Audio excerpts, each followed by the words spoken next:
บ้านนี้ถือว่าเป็นหมู่บ้านหนึ่งที่ว่าเฮ็ดให้เป็นอาชีพต้นตอพี่น้องเลี้ยงสัตว์เป็นสำรองส่วนพืชที่เขาจะปลูกก็สิเป็นกาแฟพี่น้องนี่กาแฟแบบนี้พี่น้องเขาเจ้าสิบ่าวสุภาพสิบ่ได้ไปรีวิวสวนให้เบิ่งพี่น้องเอ้ยเอาไว้โอกาสหน้าอีพี่หน้าเนาะบ่าวสุภาพสิพาไปรีวิวสวนกาแฟให้เบิ่งอันนี้เขาปลูกตามหอตามเฮือนซื้อพี่น้องตามมาเบิ่งก็ถือว่าเป็นมากดีอยู่นี่พี่น้องนี่โอ้จับปลุดหูดเลยนี่พี่น้องพี่น้องเบิ่งระบานห้างเลยพี่น้องเลยนี่เบิ่งประบานห้างเลยพี่น้องเลยแต่ว่าสาวนุ่มวัยนุ่มเขาเนาะบางคนก็เอาครอบเอาครัวไปทั้งผัวทั้งเมียบางคนมีลูกมีเต่าอายุ18 ปีเขาเจ้าก็สิเฮ็ดบัตรเฮ็ดใบข้ามไปฟังนั่นเนาะเงื่อนเขาเจ้าละสิเฮ็ดพวกไปตามสายผู้คนเลยพี่น้องเลยเพราะว่าแถวเพียงพี่กับซิมีเดซัมนี่พี่น้องกูภาพจะดีไม่แห้งตีโอ้ยไปที่นี่นั่นเชื่อ5,000เนาะเสีย5,000 บาทน่ะปัวนี่เจ้ากระเพาะแม่นล่ะโอ้ไปชมลูกเคยไปส่งบ่ไปคือบ้านเดี๋ยวนี้ยังเฮ็ดเวียกคือเก่าตียังเฮ็ดเวียกแนวโฮมคือเก่าตีเดี๋ยวนี้นะแน่นน่ะโอ้อันนี้แนวโฮมบ้านพี่น้องเลยแนวเราสร้างสัตว์เนาะ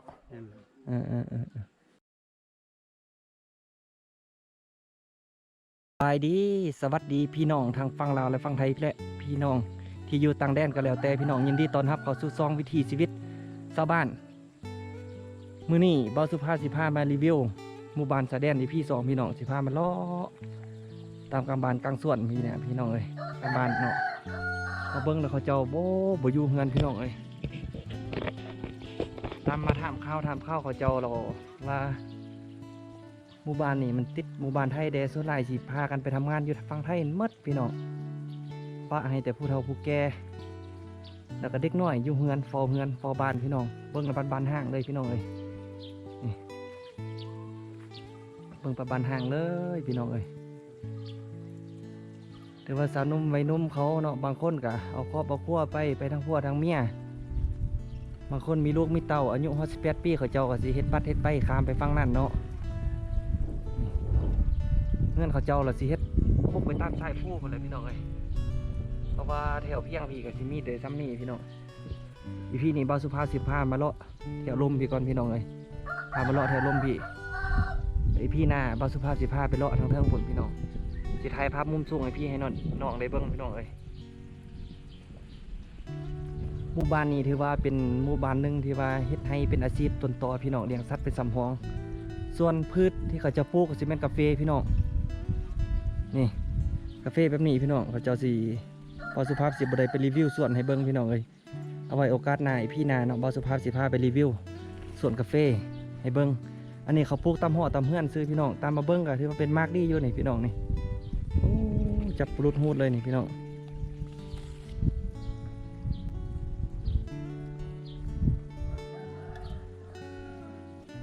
โอ้สบายดีจ้องสบายดี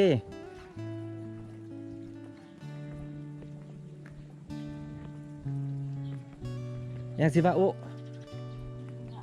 ยังอยู่บ่ได้ไปเวียกน่ะแล้วหมดละที่เวียกน่ะ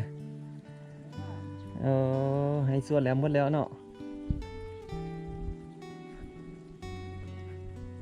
โอ้อันนี้ซื้อมาแต่ไทยที่นี่น่ะซื้อมาแต่ลาวไปเป็ดเอาเฮ็ดค่ายเดี๋ยวมันบ่เสาเขากำลังเกี่ยมเสาเฮ็ดงานพี่น้องตะกี้ได้ไปซื้ออยู่เพียงซ้อหมดได้เนาะตะกี้ได้ไปซื้อเพียงซ้อหมดตะกี้เดี๋ยวนี้บ่ได้ซื้อแล้วเนาะ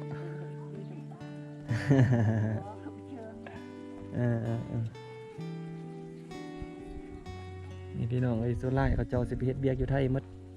ส่วนหลายก็สิเดือดแต่ผู้เฒ่าผู้แก่ฟอบ้านแล้วก็เด็กน้อยเบิ่งลูกเบิ่งหลานหาพี่น้อง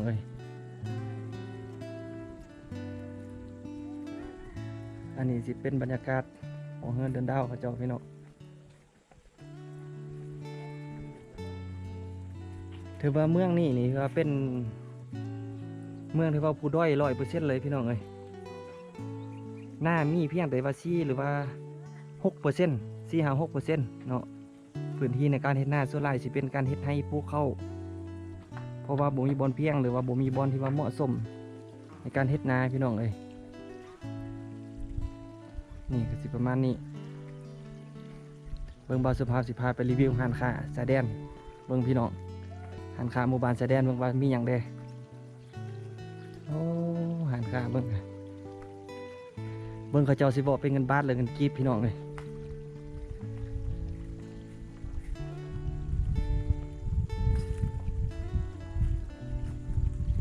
นี่สิเป็นเบียร์กาแฟพี่น้องที่ว่าเขาเจ้ากำลังกาไว้เนาะนี่เขาเจ้ากาไว้แล้วกำลังสิไปปลูกพี่น้องเลยเพราะว่าการปลูกกาแฟนี่เขาเจ้าก็หาก็เริ่มต้นปลูกนี่เนาะพี่น้องเลยเพราะว่ามีนายทุนเขาเจ้ามาลงทุนให้ปลูกเพื่อเป็นอาชีพเสริมให้แก่ครอบครัวผู้ที่มีรายได้น้อยเนาะพี่น้องนี่เฉพาะอาหารค้ากสิบ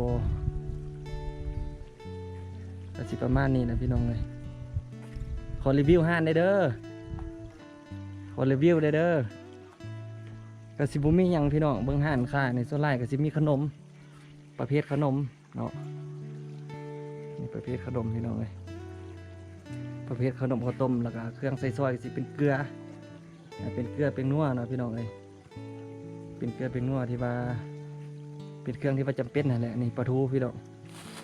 นี่ปลาทูนี่ก็สิเอามาจากเปียงซ้อมาเลยพี่น้องเลย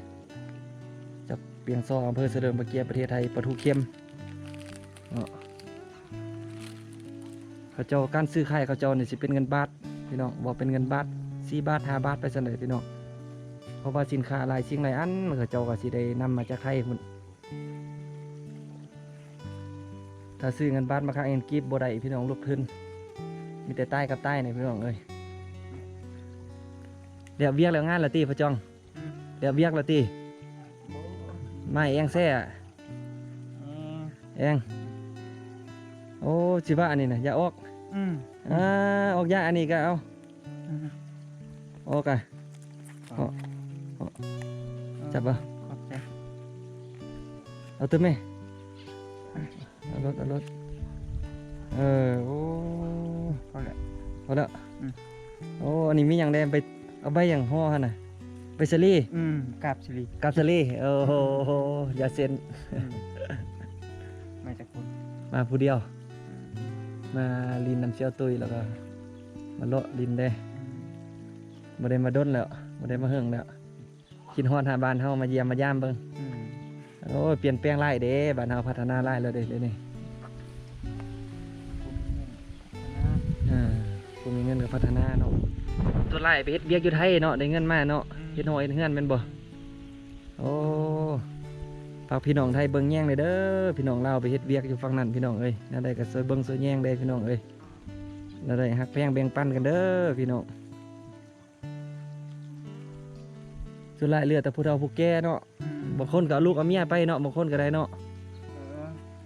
บ่มีแม่นั้น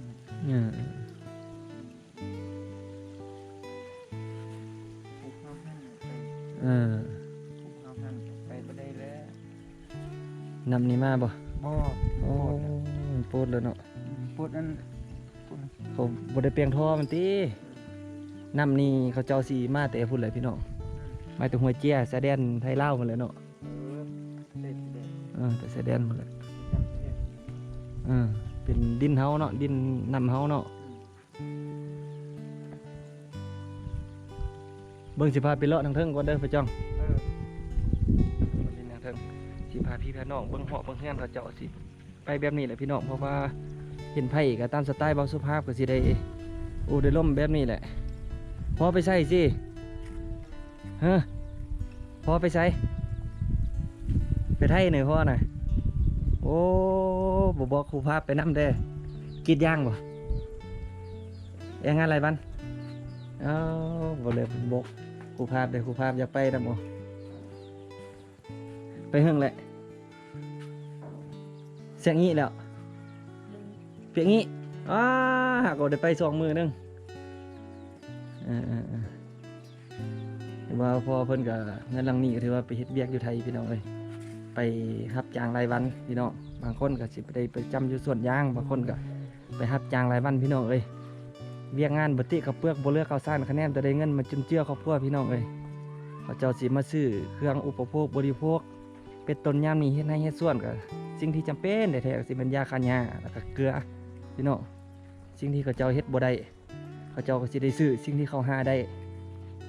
ตามธรรมชาติเขาเจ้าสิมาดัดแปลงนำใช้ในชีวิตประจำวันเนาะสบายดีจ้องชื่อข่อยบ่ข่อยซื้อหยังเอิ้นซื้อสิบะว่าสิบะกูภาพอยู่ดีไม่แห้งตี โอ้ยไปที่ยะนั่นเชื่อ 5,000เนาะ เสีย5,000 5,000 บาทน่ะ ปัวนี่ เจ็บกระเพาะ แม่นล่ะ โอ้ไปชม ลูกเคยไปส่งบ่ ไปเลยบ้าน เดี๋ยวนี้ยังเฮ็ดเบียกคือเก่าติยังเฮ็ดเบียกแนวโฮมคือเก่าติเดี๋ยวนี้น่ะ แม่นน่ะ โอ้อันนี้แนวโฮมบ้านพี่น้องเอ้ยแนวเราสร้างชาติเนาะบ่สบายบ่ แม่นล่ะ โอ้เป็นลูกกระเพาะเนาะ แม่นล่ะเป็นปอดแด่ไอ้ โอ้เจ้าคนบ่สูบยานะเจ้าสูบบ่ บ่ น่ะ ชุบ อากาศเนาะ เป็นอากาศก็ว่านั่นน่ะเปิด เออ ชุบยาติก็บ่แม่นเท่าว่า เจ้ากับคนบ่สูบยานี่เป็นปอดเลยเนาะ แม่น เป็นปอดแด้เป็นกระเพาะแด้เนาะ เออ บ่ได้กินเหล้าแล้วติว่าเนี่ยบ่ได้กินแล้วเนาะหอยค่ำบ่เนาะกินโซะได้โซะสะเละได้ กินแล้วแต่เครื่องก็บ่ได้กินเลยจักปีแล้วบ่ได้กินแล้วเรา เอ ห อ ลายปีแล้วแต่ลูกอยู่ทางนี้บ่ได้กิน เฮ็ดฮีดเฮ็ดคล้องกันอยู่อันนั้นอยู่เนาะ ช้อนใช่เลยนี่ สอนอยู่โรงเรียนสามัคคี อีมอนที่อยู่ฮะ อีมนต์อยู่เกี่ยวกอก อีมอน เกี่ยวกอกติดกับเปียงซ้อมันแหละ แม่น เ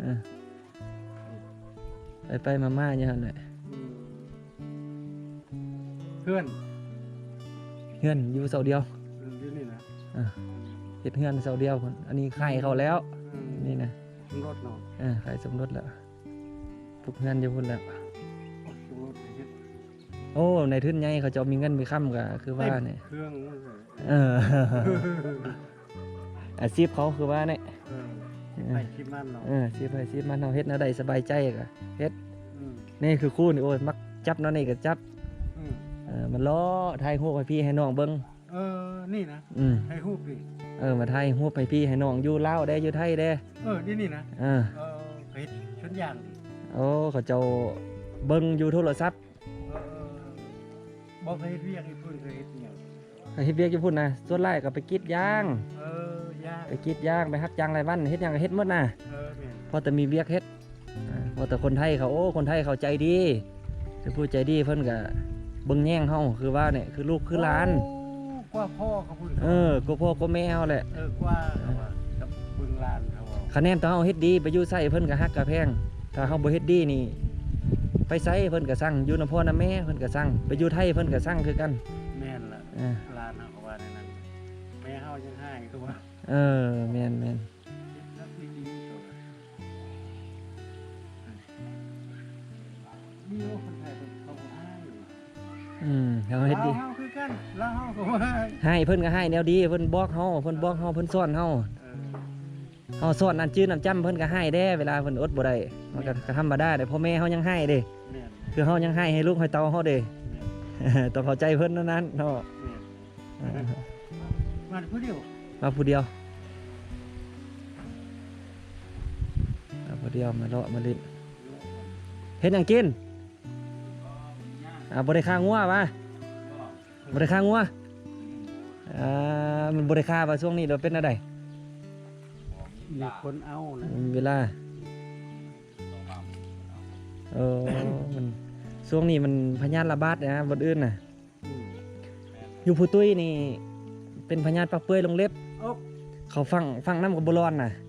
เขาว่านั่นน่ะ เขาไปเลาะตามดอนตามนั้นบางที่ยังเห็นใต้เห็นเต็มน่ะแล้วมันเดี๋ยวนี้เขาบ่เชื่อมันเขาเวลาเขาฆ่าแล้วเขาบ่อยากได้ซีนบ่อยากซื้อนะเขาบ่เชื่อมันนะว่างัวเป็นพยาธิเราฆ่าสินะ เจ้าเนี่ยก็เชี่ยวแพง อ่า บางสุยโตห้างวางงัวตกตาตกจังงัวเนี่ยนำข้างที่เอาเลย ขนาดงัวจุ้งมาดีๆมาฆ่าให้เบิ่งเขายังบ่เชื่อเขาเหรอเดี๋ยวนี้นะ แม่น เขายังได้ค่ารถน้ำเฮาแล้วงัวตกตาดอีกแหงหาย เขาเอาครับ บิ่งตลาดเนี่ยผมมีเลยกินหมู เพิ่น กินหมู เพิ่นบ่ให้ค่าช่วงนี้มันเป็นพยาธิระบาด อืม หมดช่วงวิทย์ช่วงพยาธิ เป็นปลาเป็นอย่างมี เออ เป็นชีนมีเอา เออโอ้อันนี้ห้องสี่ที่นี่นะห้องสี่ไปใส่เลยห้องสี่นะ เออลูก โอ้เป็นลูกไก่แล้วเนาะลูกไก่แล้วเพิ่นนี่เคยที่ว่าเป็นเคยขาสัตว์ขาสิ่งเลี้ยงนี่หมู่บ้านนี่พี่น้องเลยตะกี้เพิ่นเอางัวเอาควายมาฆ่ากับบ่าวสุภาพเดี๋ยวลงมาซื้ออยู่นี่แหละอาหารการกินพี่น้องเพราะว่าอยู่หมู่บ้านชายแดนอึดของกินเนาะ เนี่ย อึดของกินพี่น้องเลยถ้าบ่ได้ข้ามไปฟังไทยก็บ่มีหยังกินแหละเนาะ เนี่ย นับแต่ยาคาญะก็มันเอามาแต่ไทยเห็นบ่ แม่นอินนี่ของเราอ่ะที่ เดี๋ยวนี้นะเขาเจ้าเอามานะ เออ เขาเจ้าก็เดี๋ยวนี้เขาเจ้าบ่ให้ผ่านด้านผิดกฎหมายเขาเจ้าเอาข้ามมาด้านลาวแล้วลาวเอามาต่อซื้อๆเดี๋ยวนี้ก็เป็นสินค้าของไทยคือกัน เพราะว่าสินค้านำเข้า อืม ลาวผลิตหยังผลิตแตะเกลือในลาวน่ะของลาวนะ ต้องยอมรับเนาะตัวนี้นะ เนี่ย พามาโอมาล่มเพิ่นพ่อเพิ่นเป็นคนฮักคนแพงตะกี้พี่น้องตะกี้บ่สุภาพมาสอนอยู่นี่เพิ่นเป็นหัวหน้าในโฮมว่าแนวลาวสังสัตว์บ้านพี่น้องเป็นเอาเนาะพี่น้องถือว่าก็ถือว่าโอลมเพิ่นก็ถือว่าสมมาพอควรเลยพี่น้องก็สิบ่มีหยังหลายคลิปนี้พี่น้องคลิปนี้ก็สิขอลาพี่ลาน้องไว้เพียงส่ำนี้พี่น้องฝากกดไลค์กดแชร์กดติดตามให้เบาสุภาพด้วยเด้อพี่น้องเพื่อเป็นกำลังใจให้เบาสุภาพเฮ็ดคลิปต่อไปคลิปนี้ขอกล่าวคำว่าสบายดีพี่น้อง